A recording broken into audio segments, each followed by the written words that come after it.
कालच्या लेक्चरला तुम्ही लेन्स, त्याची असणारी कन्सेप्ट आणि त्याची असणारी प्रॉब्लेम बघितली, बरोबर आहे का? आता ऍक्च्युली टोटल इंटरनल रिफ्लेक्शनचा जो पार्ट आहे तो तुमचा बॅक होता. मिरर हा कन्सेप्ट जो आहे तो टोटली रिफ्लेक्शनच्या फेनॉमेनॉनवरती अवलंबून आहे. मिरर हा कन्सेप्ट रिफ्लेक्शनच्या फेनॉमेनॉनवरती अवलंबून आहे. पुन्हा एकदा वाक्य तुम्हाला सांगतो. आणि लेन्स हा कन्सेप्ट जो आहे तो रिफ्रॅक्शनच्या फेनॉमेनॉनवरती अवलंबून आहे. ठीक आहे. रिफ्रॅक्शनचा फेनॉमेनॉन काय सांगतो? whenever light rays coming from one transparent medium, it will be passes through the another transparent medium. At that time the path of that particular rays will be changed. Am I right? आणि रिफ्लेक्शनचा जो concept तुम्ही अभ्यासला, reflection मध्ये काय concept होता? तर ज्या असणाऱ्या माध्यमामधून इन्सिडेंट रेज आलेले आहेत त्याच माध्यमामध्ये ते पुन्हा गो बॅक करतील एका पर्टिक्युलर अँगल मध्ये, एका पर्टिक्युलर असणाऱ्या कोणामध्ये, बरोबर आहे का नाही? ते काय आहे? रिफ्लेक्शन आहे. रिफ्लेक्शनच्या कन्सेप्ट वरती मिरर नावाचा कन्सेप्ट शिकला. स्पेरिकल मिरर हा कन्सेप्ट तुम्ही अभ्यासला, त्याचे 2 टाईप अभ्यासले, त्याचे प्रॉब्लेम पण अभ्यासले. त्याच्यानंतर लेन्स आपण स्टार्ट केला. लेन्सच्या बाबतीतले कन्सेप्ट अभ्यासले, त्याचे प्रॉब्लेम्स अभ्यासले, बरोबर आहे का नाही? आणि पुढे जाऊन काय पाहिलं तुम्ही? त्याचा फॉर्म्युला असेल लेन्सचा. स्पेरिकल लेन्सचे आपण 2 टाईप पाहिले, जे की कॉन्व्हेक्स लेन्स, कॉन्केव्ह लेन्स असे होते. टोटल इंटरनल रिफ्लेक्शन हा टॉपिक थोडासा लेन्सच्या आधी घ्यायला पाहिजे होता. ठीक आहे, कारण तो कशावरती अवलंबून आहे? रिफ्लेक्शन वरती. कालचा पाहिलेला टॉपिक हा रिफ्रॅक्शन वरती आहे. रिफ्रॅक्शन आणि रिफ्लेक्शन मध्ये फरक आहे, मी आधीच सांगितलेला आहे. रिफ्रॅक्शन साठी 2 माध्यमांचा आपण विचार करतो. एक रेअरर मीडियम असेल, एक डेन्सर मीडियम असेल, बरोबर? त्याच्यामध्ये ज्यावेळेस लाईट रेज प्रवेश करतात त्यावेळेस लाईट काय करते? बेंड करते, स्वतःचा पाथ चेंज होतो. टोटल इंटरनल रिफ्लेक्शनचा जो कन्सेप्ट आहे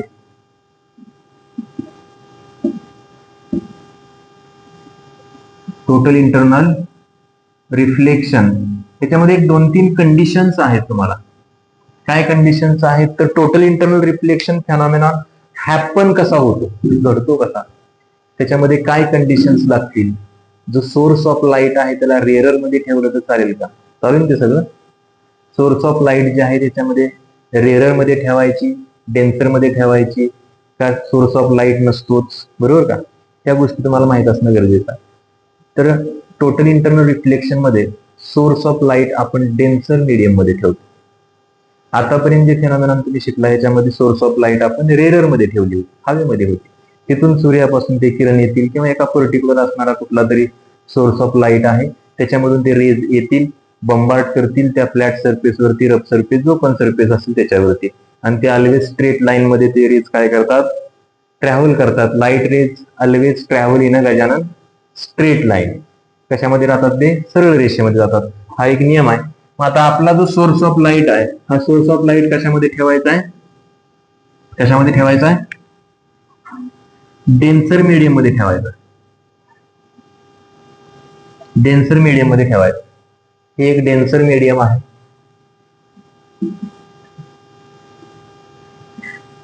डेन्सर मीडियमला मराठीतून घन माध्यम म्हणतात. आणि rather than this part all over is the rarer medium, हवा माध्यम आहे. एअर म्हणा, रेअरर म्हणा, मीडियम. ठीक आहे. कन्सिडर करा, मी इथं सोर्स ऑफ लाईट ठेवलेला आहे. सोर्स ऑफ लाईट काय केलाय? मी डेन्सर मीडियम मध्ये ठेवलेला आहे.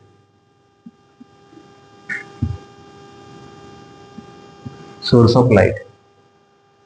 आता ह्याचे रेज जे आहेत ते ट्रॅव्हल करतील, डेन्सर मीडियम मधून रेअरर मीडियम मध्ये जाण्याचा प्रयत्न करतील, बरोबर आहे का नाही? म्हणजे ह्याच्यामध्ये काही रेज सरळ रेषेमध्ये जातील वरती, बरोबर आहे का? ते ह्या पर्टिक्युलर असणाऱ्या लाईनला 90 डिग्री मध्ये पण काय करतील? छेदतील.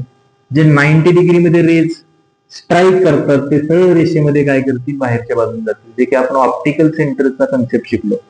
ऑप्टिकल सेंटर मधून रे जो जातो त्याचा पाथ चेंज होत नाही.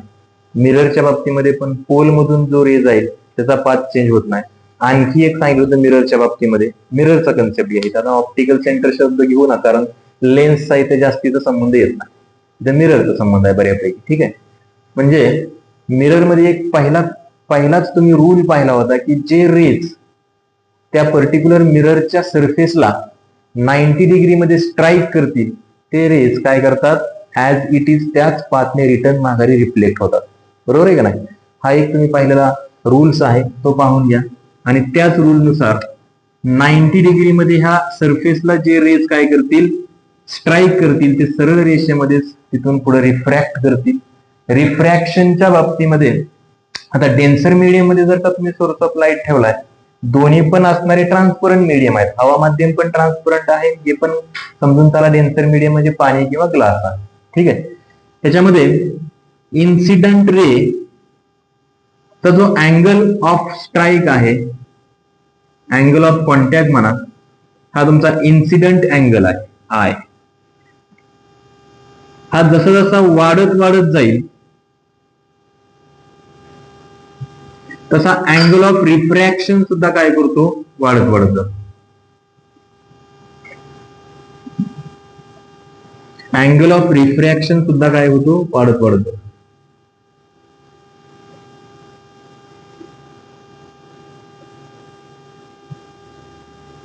इथं 90 डिग्री मध्ये तुम्हाला काय पाहायला मिळतंय, अँगल ऑफ रिफ्रॅक्शन पाहायला मिळतोय.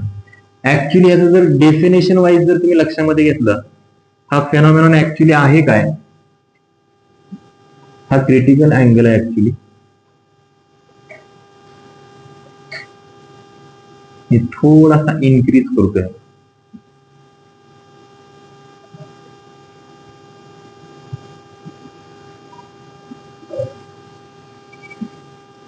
डायग्राम मध्ये तुम्हाला सांगण्याचा प्रयत्न आहे, हा जो रे आहे 3 नंबरचा, हा डायरेक्टली त्या सरफेस वरती जाऊनच काय झालाय, माउंट झालेला आहे. जो 90 डिग्री मध्ये काय करतो, त्या नॉर्मल रेला क्रॉस करतो किंवा 90 डिग्री तिथे क्रिएट केलेला अँगल आहे, क्रिटिकल अँगल म्हणा. इथं आयसी म्हटलं तरी चालेल. ठीक आहे. क्रिटिकल अँगल तो किती असतो, 90 डिग्री. आणि टोटल इंटरनल रिफ्लेक्शनचा फेनॉमेनॉन काय सांगतो, जो इन्सिडंट रे आहे ह्या पर्टिक्युलर असणाऱ्या घन माध्यमातून तो आलेला आहे किंवा ह्या डेन्सर मीडियम मधून आलाय. इथं तो रे स्ट्राईक झाला, स्ट्राईक झाल्यानंतर सेम मीडियम मध्ये पुन्हा रिफ्लेक्ट झाला, सेम मीडियम मध्येच काय झाला, तो रिफ्लेक्ट झाला एका पर्टिक्युलर अँगल मध्ये. हा नॉर्मल रे आहे, हा रिफ्लेक्टेड रे आहे. कसला आहे हा, रिफ्लेक्टेड रे. कसला, total internal reflected ray. Partially reflection पण तुम्हाला पाहायला भेटतं. त्या घन माध्यमाच्या असणाऱ्या सरफेसला हे रे जाऊन स्ट्राईक करतात, रिटर्न माघारी येतात आणि बाकीचे रिफ्रॅक्ट होऊन जातात. रिफ्रॅक्शनचं जास्त फेनॉमेनॉन कन्सिडर नका करू. हे पार्शियली रिफ्लेक्शन तुम्हाला पाहायला मिळते, पार्शियली रिफ्लेक्शन पाहायला मिळते. पार्शियली या शब्दाचा अर्थ आहे थोड्याफार प्रमाणामध्ये. आणि ज्यावेळेस एक रे एका पर्टिक्युलर अँगलला त्या असणाऱ्या सरफेसला स्ट्राईक करतो आणि त्याच माध्यमात ऍज इट इज तो रिटर्न माघारी येतो, ऍक्च्युली ही रिफ्लेक्शनची डेफिनेशन आहे. पण हे डेन्सर मीडियम मध्ये घडत असेल त्याला म्हणायचं टोटल इंटरनल रिफ्लेक्शन. आणि हा जो रे आहे तो टोटल इंटरनल रिफ्लेक्शन रिप्रेझेंट करतो. समजतंय का? पहा, टोटल इंटरनल रिफ्लेक्शनची डायग्राम आहे ऍक्च्युली. तुम्हाला जर का याचं डेफिनेशन वाईज जर लक्षात घ्यायचं असेल तर थोडंसं लिहून घ्या. टोटल इंटरनल रिफ्लेक्शन, त्याची डेफिनेशन लिहून घ्या सगळ्यांनी. Write down the definition of total internal reflection. Whenever a ray of light goes from a denser medium to the rarer medium, denser medium to the rarer medium,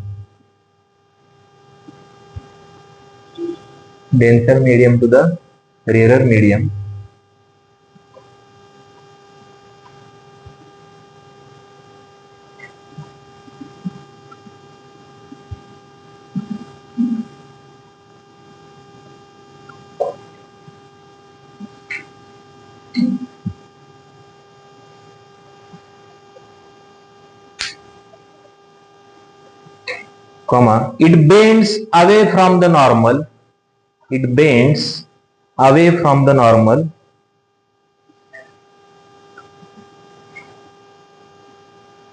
it bends away from the normal.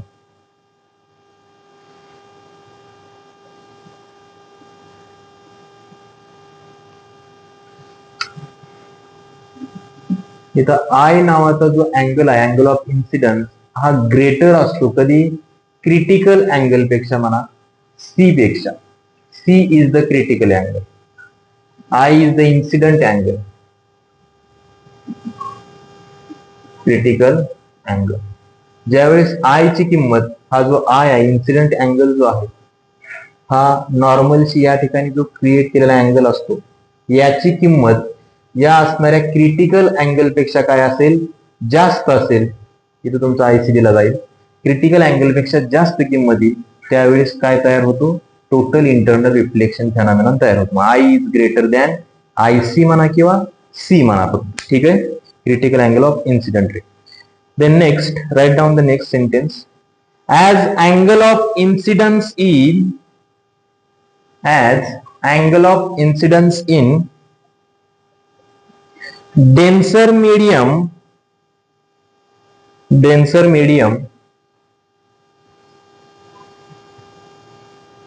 increases,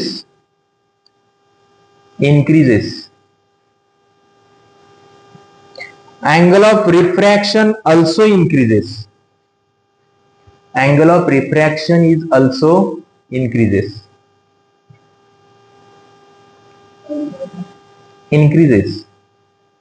जर denser medium मधला angle of incidence तुम्ही increase करत चाललेला आहात, हा angle of incidence आहे, हा increase करत चाललेला आहात, तर अँगल ऑफ रिफ्रॅक्शन पण काय होत जाणार आहे, इन्क्रीज होत जाणार आहे. हे सेंटेन्स सांगतात.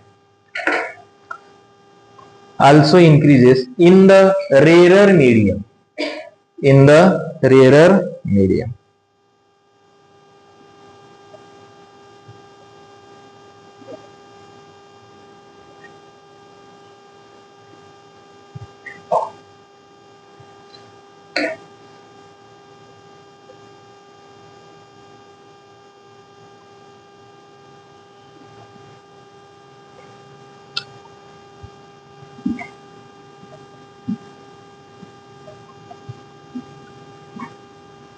त्याच्यामध्ये लिहा थोडस. Angle I which is equal to angle of incidence, angle of incidence, angle R which is equal to angle of refraction, angle of refraction, आणि angle C which is equal to critical angle, critical angle. Angle C काय आहे, critical angle आहे. त्याच्यावरून एक formula तुमचा तयार होतो, sine of C upon sine of 90. इथलं दिसतंय का रे, दिसतंय का, sine of C upon sine of 90 हा formula which is also equal to mu R upon mu D. Mu R आहे refractive index of denser medium and rarer medium. Mu R upon mu D, यातला mu R आहे refractive index, refractive index of rarer medium, rarer medium, आणि mu D आहे, mu D which is equal to refractive index, refractive index of denser medium, denser medium. हा formula आहे तुमचा. आता refractive index जर का तुम्ही हवा या माध्यमाचा लक्षामध्ये घेतला, हवा, रेअरर मीडियम मध्ये फक्त हवाच असेल असं नाही, व्हॅक्युम पण तुम्ही कन्सिडर करू शकता. पण व्हॅक्युम मध्ये हवा आहे का, नाही. व्हॅक्युम मध्ये निगेटिव्ह प्रेशर, व्हॅक्युम मध्ये काहीच नाही, कसलीच पार्टिकल नाही, काय नाही, काय नाही, बरोबर आहे का नाही. व्हॅक्युमचा जर का, सॉरी, एअरचा जर का तुम्ही रिफ्रॅक्टिव्ह इंडेक्स घेतला, म्यू आर जो आहे इज इक्वल टू एअर जर म्हटलं तर तो असतो 1. किती असतो, 1. किमतीमध्ये जर तुम्ही टाकलं sine of C upon sine of 90 which is equal to mu R ची किंमत 1 घेतली अपॉन म्यू डी, डेन्सर मीडियमचा जो असणारा रिफ्रॅक्टिव्ह इंडेक्स आहे तो कन्सिडर केला तर हा फॉर्म्युला तयार होईल.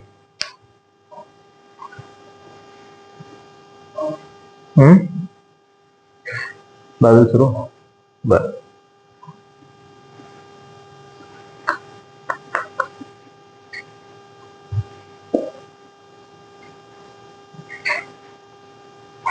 साइन 90 ची किंमत किती असते रे?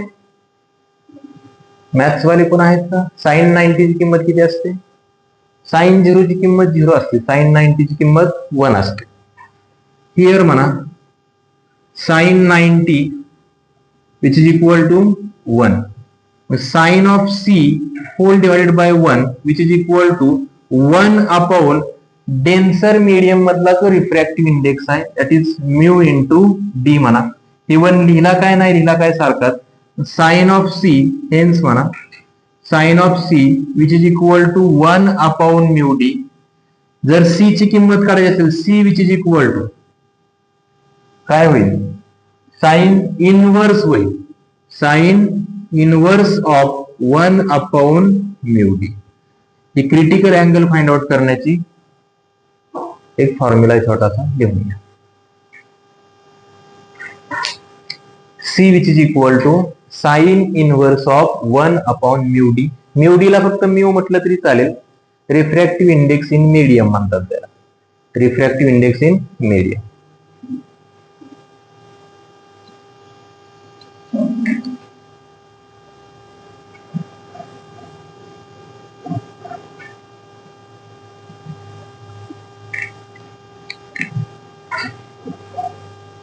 Refractive index in medium. काय असे कन्सेप्ट आहेत की ते थोडेसे पुन्हा पुन्हा शिकवायला तुम्ही बसण्यापेक्षा रेकॉर्ड झाले तर तुम्ही पुन्हा पुन्हा पाहू शकता. ठीक आहे ना? पुन्हा पुन्हा तुमचा चेहरा तो पण मोबाईल वरती नाही जमणार. मोबाईल वरती तुमच्यापेक्षा लय भारी भारी चेहरेवाले आहेत. तुमचा कशाला बघायचं आहे का नाही? मोबाईलने तर सगळं केलंय वाटतं. पुढे लक्ष द्या. ह्या टोटल इंटरनल रिफ्लेक्शनचे जे ऍप्लिकेशन्स आहेत ते तुम्हाला सांगितलेले आहेत. खाली एक पॉइंट टाका. Applications of total internal reflection. Applications of total internal reflection.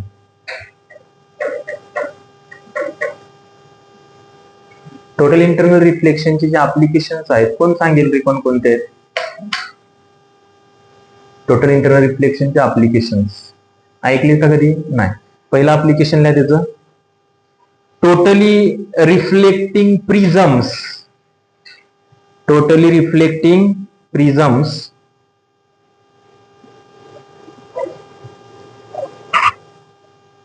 Totally reflecting prisms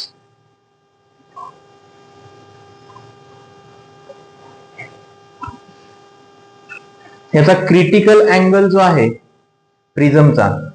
totally reflecting prism लिहिलं तुम्ही त्याच्या खाली लिहा क्रिटिकल अँगल फॉर प्रिझम. म्हणजे ह्या सी ची किंमत सांगतोय आम्ही. Critical angle of prism is 42 degree. Is 42 degree. Critical angle of prism is 42 degree. काय लक्षामध्ये? Next optical fibre. Optical fibre हे दुसरं त्याचं ऍप्लिकेशन आहे. ऑप्टिकल फायबर हे दुसरं ऍप्लिकेशन आहे.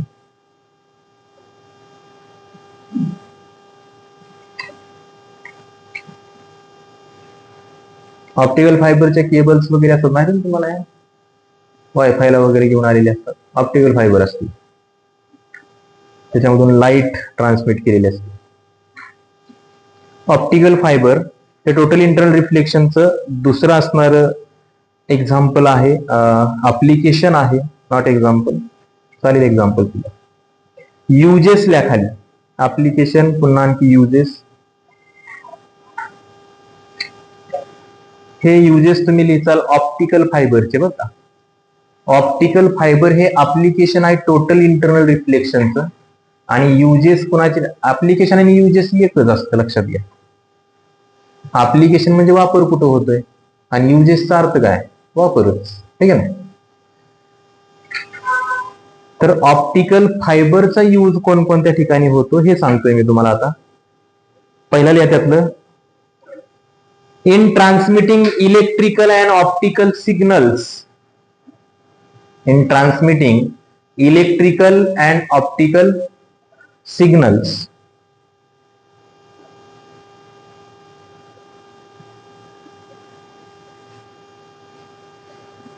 Transmitting electrical and optical signals पहिलेला. दुसरा यूज आहे त्याच्यामध्ये आणखी, in visual examinations. In visual examinations of internal organs. Of internal organs, तुमच्या बॉडीच्या आतमधले पण काही पार्ट्स, त्याचं जर डायग्नोसिस तुम्हाला करायचं असेल तर या ऑप्टिकल जे फायबर आहे त्याचा वापर केला जातो. त्याच्यामधल्या स्टमक अँड इंटेन्स्टाईन. स्टमक अँड इंटेन्स्टाईन यांना पाहण्यासाठी हे ऑप्टिकल फायबर आतमध्ये पाठवलं जातं. आणि तिसरा यूज ऑप्टिकल फायबरचा, in decorative lamps. In decorative lamps, जे सुशोभीकरणाचे ते असतात दिवे वगैरे, त्याच्यामध्ये पण याचा वापर केला जातो. टोटल इंटरनल रिफ्लेक्शनचे आणखी काही दुसरे थोडे एक्झाम्पल्स आहेत, थोडे ऐकून घेतले तरी चालतील किंवा लक्षात लिहिले तरी पण चालतील. हिरा माहितीये सर्वांना, हिरा ऐकून तरी असाल, पाहिलं नसेल. हिरा चमकतो, डायमंड हे का नाही, डायमंड चमकतो सगळ्यांना माहितीये. का चमकतो त्याचं रिझन आहे टोटल इंटरनल रिफ्लेक्शन. ठीक आहे, सेंटेन्स लिहायचं असेल तर लिहा. The sparkling of the diamond. The sparkling of the diamond is due to the total internal reflection inside it. Is due to the total internal reflection inside it. Is due to total internal reflection inside it.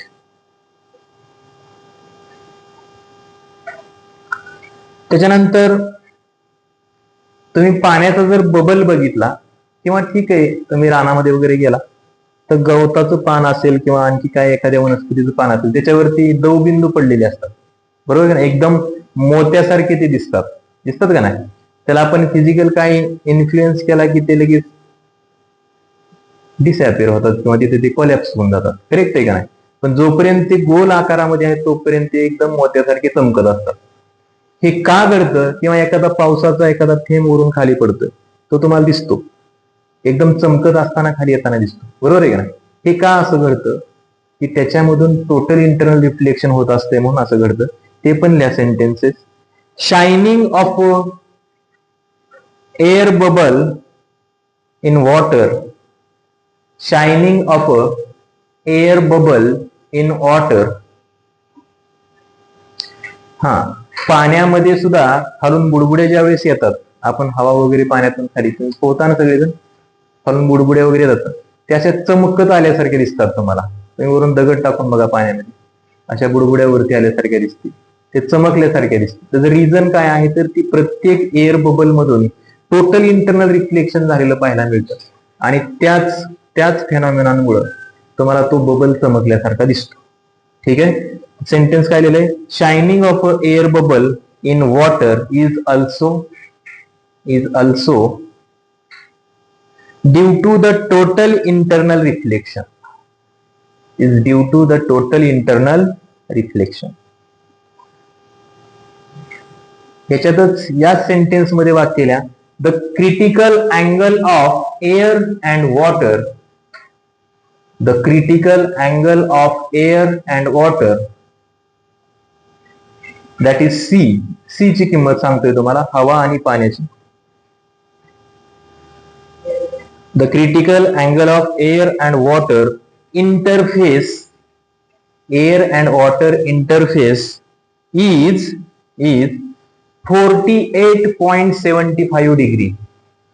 Is 48.75 degree. हे लक्षात असणं गरजेचं आहे, महत्वाचं. आणखी तिसरं sentence लिहा. The phenomenon of mirage, the phenomenon of mirage, mirage माहिती आहे ना, मी सांगितलं त्यावेळी, मिरेज म्हणजे मृगजळ. काही ठिकाणी तुम्हाला रोडवरती पाणी साठल्यासारखं दिसेल वगैरे वगैरे, हे का नाही, मिरेज म्हणजे मृगजळ.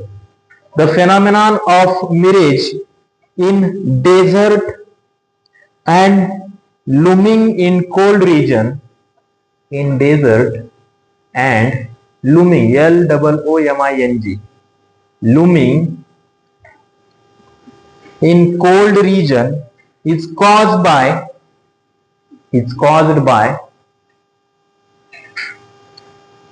total internal reflection.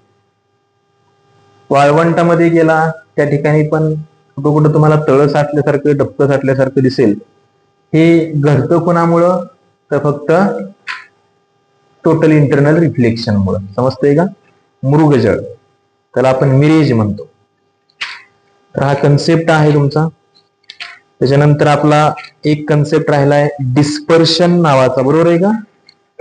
Dispersion of light, असं पॉइंटचं नाव टाका सगळ्यांनी. Dispersion of light.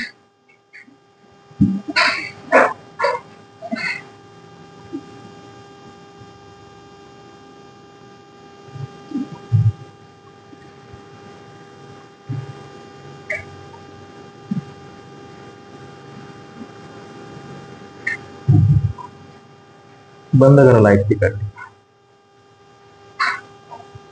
Dispersion of light, पॉइंटचं नाव टाका सगळ्यांनी.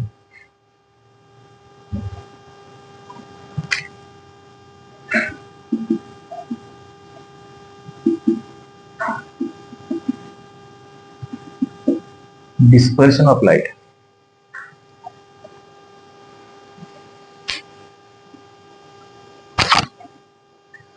ची डेफिनेशन लिहून घ्या डिस्पर्शन ऑफ लाईटची. Very simple definition is over there.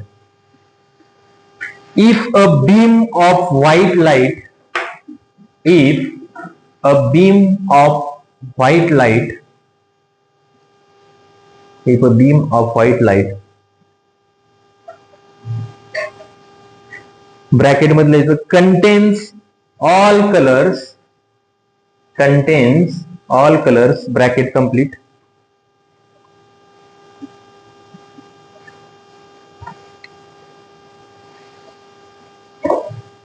contains all colors, is sent through the prism, is sent through the prism, is sent through the prism. It is then separated, it is then separated into a spectrum, into a spectrum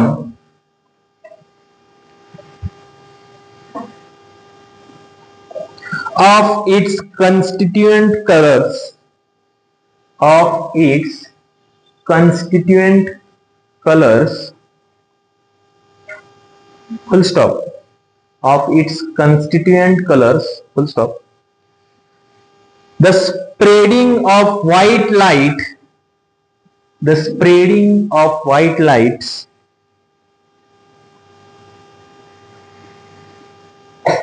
into its color, into its color components, color components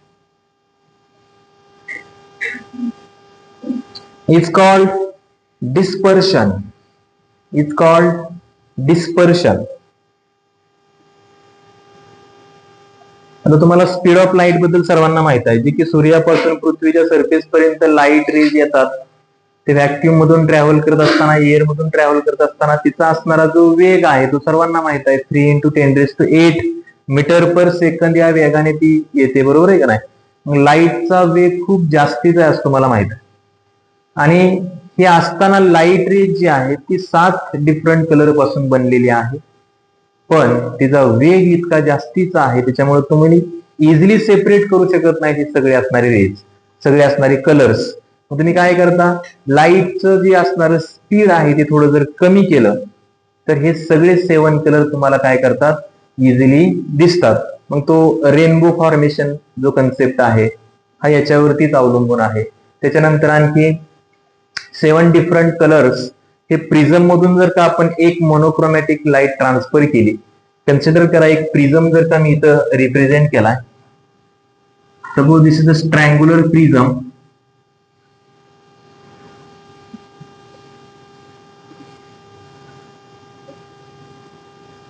हा prism आहे, ठीक आहे. आणि याच्यामधून जर मी white light transfer केली, आता ही पाठीमागचा भाग मी सुरुवातीला दाखवत नाही समजण्यासाठी, बॅक साईडचा आहे तो भाग. एक फ्रंटचा असणारा ट्रायंगल रिप्रेझेंट केला. ही व्हाईट लाईट आहे आणि सूर्यप्रकाश हा व्हाईटिश येलो आहे, तुम्हाला सर्वांना माहिती आहे, बरोबर आहे का ना. त्याचा रंग हा व्हाईटिश येलो आहे. व्हाईट लाईट आपण ट्रान्सफर करतोय, त्या प्रिझमच्या असणाऱ्या एका सरफेस मधून लाईट रेज काय करतील, इंटर करेल, बरोबर आहे का नाही. इंटर करतोय म्हणजे हवा माध्यमातून मी घन माध्यमामध्ये ग्लास मीडियम मध्ये लाईट रेज ट्रान्सफर करतोय. काय होतंय मग, लाईट रेज ट्रान्सफर केल्यामुळं माध्यम चेंज झालं, लाईटचा जो पाथ आहे तो बेंड होईल, तिथे रिफ्रॅक्शन फेनॉमेनॉन तुम्हाला झालेला पाहायला मिळेल. रिफ्रॅक्शन होईल का इथं, 100% होईल. रिफ्रॅक्शन झालेलं पाहायला मिळेल. आता हे रिफ्रॅक्शन का होतंय,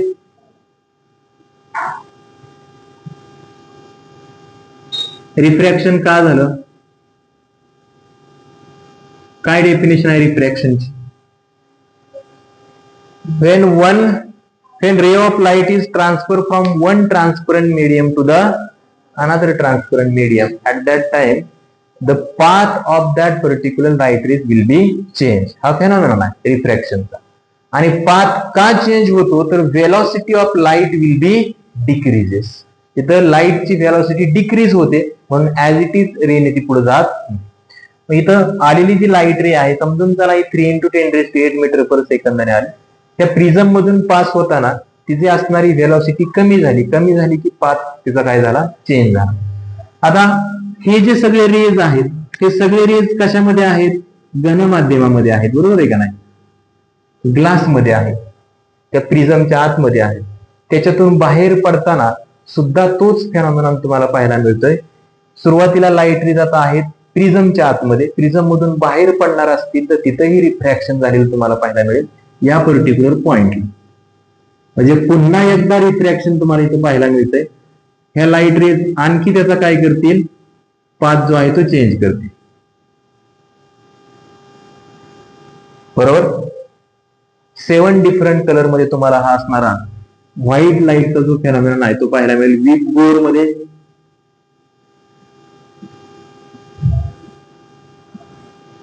हे त्याचे 7 डिफरंट कलर आहेत.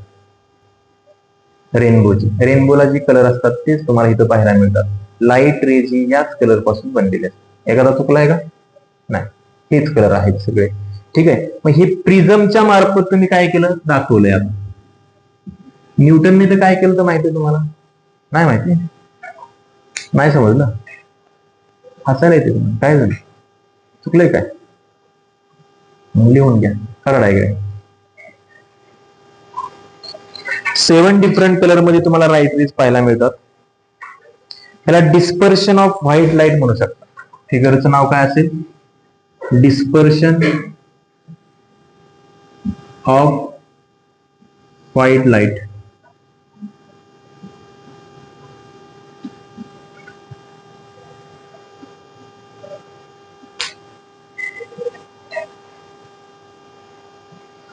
दोन तीन टाईप पण आहेत त्याच्यामध्ये. अँग्युलर डिस्पर्शन आहे, डिस्पर्टिव्ह पॉवर आहे.